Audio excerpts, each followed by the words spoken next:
Human resources right now. Why? Charlamagne is bullying me. What are you talking about?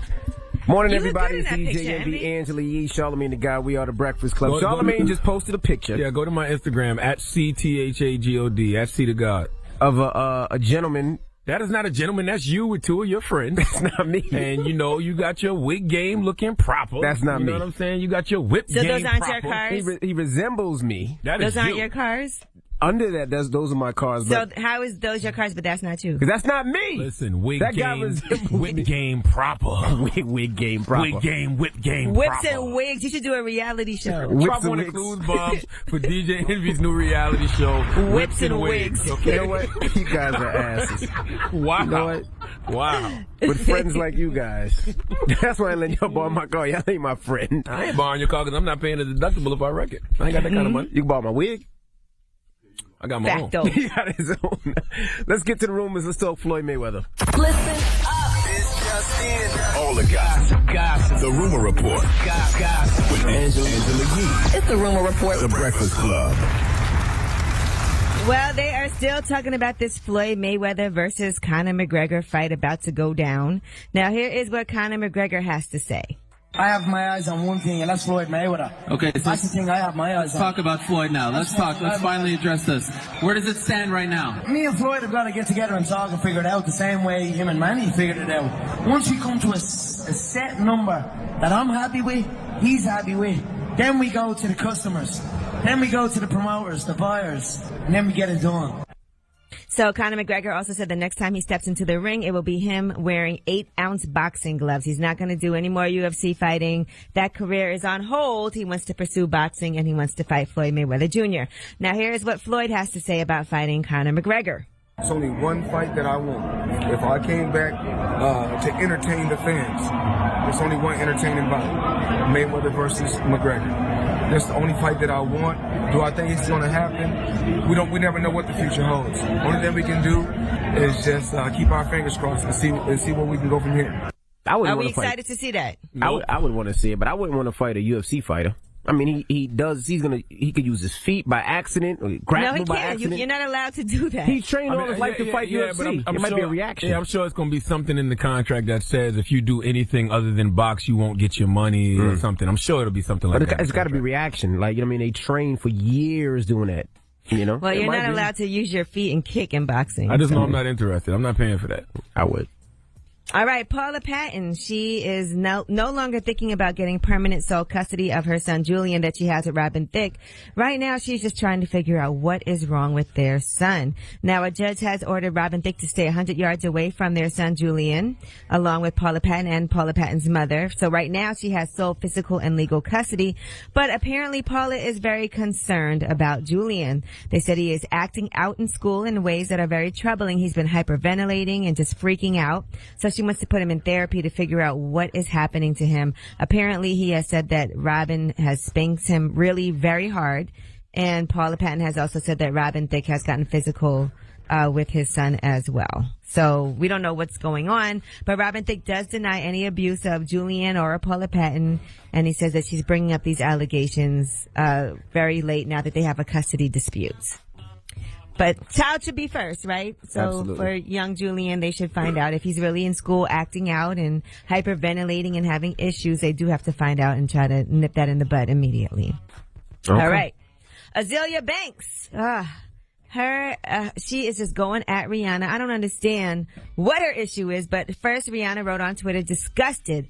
The news is devastating. America is being ruined right before our eyes.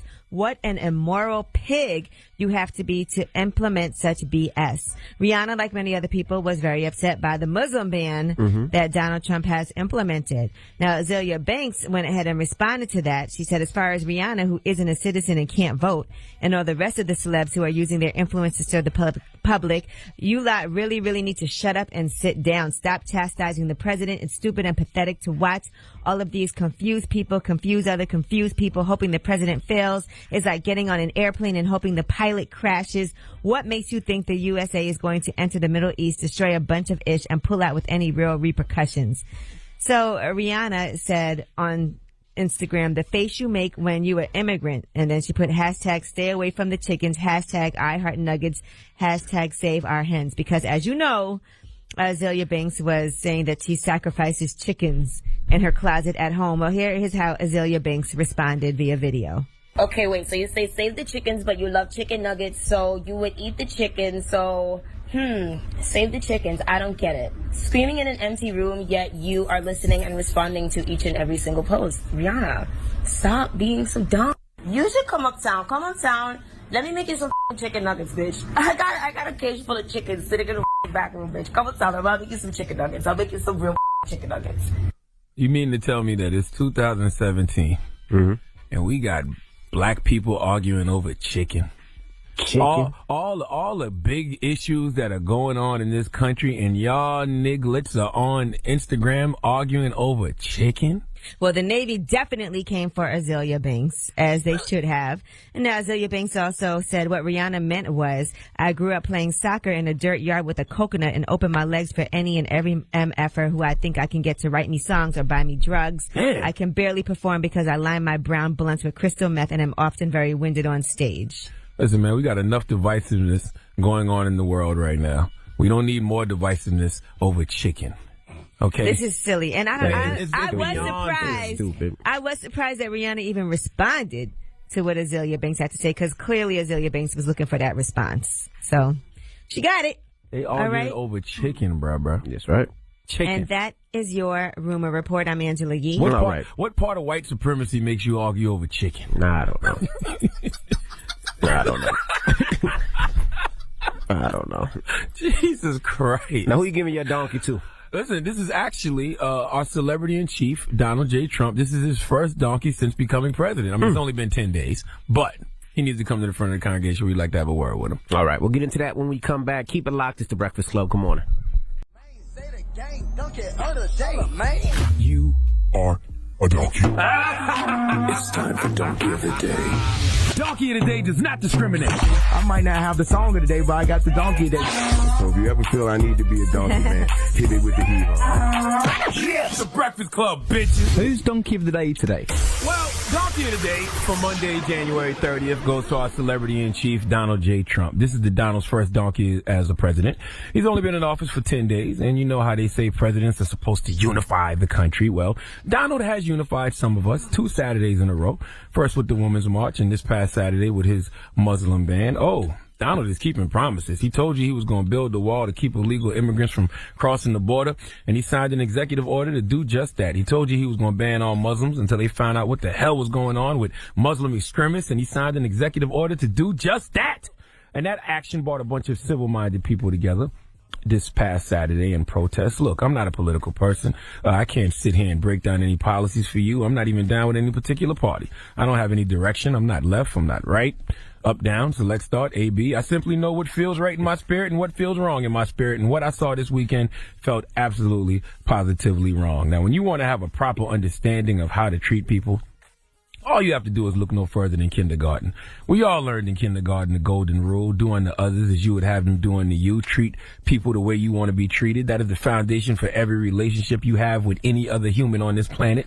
What you should build on that foundation is that if you want to see a person's true character, watch how they treat people who can't do anything for them. And all I'm seeing right now from our government is a bunch of rich, elitist, so-called powerful people abusing their so-called power, rendering people who can't do anything for them powerless. And that, to me, is the true sign of a sucker. Because nobody in that administration who are treating Muslims like this would allow themselves or any member of their family to be treated in this manner. Now, I understand what the ban is supposed to be. It's supposed to be a vetting process to make sure we're not letting any Muslim extremists into the country. Our celebrity-in-chief, Donald J. Trump, explained it this weekend. Let's hear it.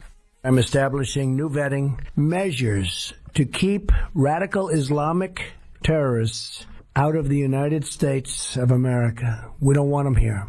We want to ensure that we are not admitting into our country the very threats our soldiers are fighting overseas. That's right. It's not a Muslim ban. It's the ban on Muslims. Don't listen to the media. They are trying to spin this.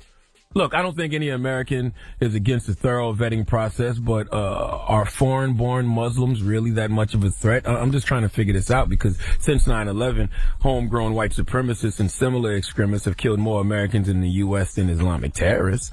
Now, if you can prevent another 9/11, by all means, do it. But it seems that if your goal is to save lives and stop extremists, maybe we should start in our own backyard instead of singling out a group of immigrants from one religious group. Okay, it seems to me the only people being hassled and inconvenienced by this ban is regular, everyday, foreign-born Muslims who have all the proper credentials to be in this country. Donald Trump says he doesn't want to admit any of the radical Muslim extremists in this country. Let's hear from some of them. Okay, these two young ladies were waiting at the airport to pick up their mom, who they haven't seen in quite some time. Her flight was in the air when Trump's ban passed. The two girls found out their mother would be deported as soon as she landed at JFK. Let's hear from them.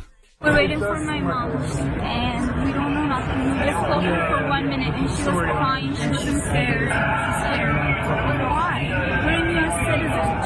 She's approved. She got her visa on the 16th, and she flew in. And while she's in the air, that man came out, and I don't know. She doesn't have anything to do with it.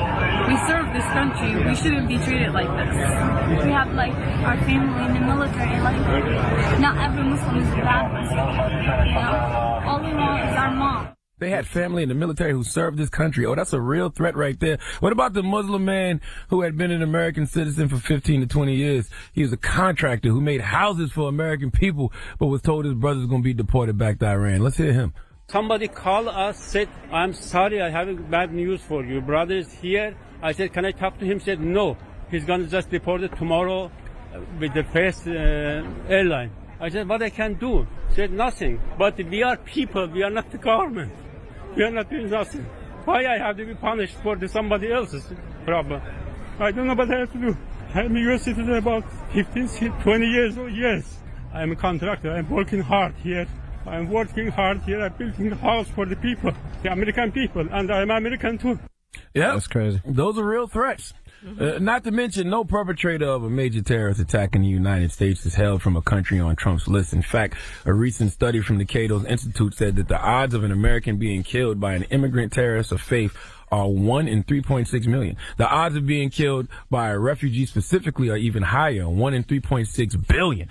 I don't see the point in profiling Muslims. Where's this irrational fear coming from? You have a better chance of being struck by lightning than being killed by an Islamic jihadist immigrant. You have a better chance of being killed by a random anybody here in America than you do of being killed by an Islamic jihadist immigrant. Look, I'm happy that the Trump administration wants to keep America safe, but it has to be a better way. It has to be a better vetting process that properly represents the liberty and justice for all that this country is supposed to be about. You know, that whole freedom, justice, and equality thing America stands on, well, it's looking like prejudice, discrimination, and bigotry in the light. Okay, please give our celebrity in chief, Donald J. Trump, the biggest hee-haw. Sad. And remember, it's not a Muslim ban. It's a ban on Muslims. It's the same thing. Okay. And by the way, I'm more concerned about the Trump administration killing us than I am Islamic jihadist immigrants killing us. Okay. Notice I said concerned, not scared, because the only thing I fear is God. Well, let's talk about it. Thank you for that donkey today. 800-585-1051. Of course, you heard Charlamagne. There was a ban on Muslims. No, it's not. What? It was a Muslim ban.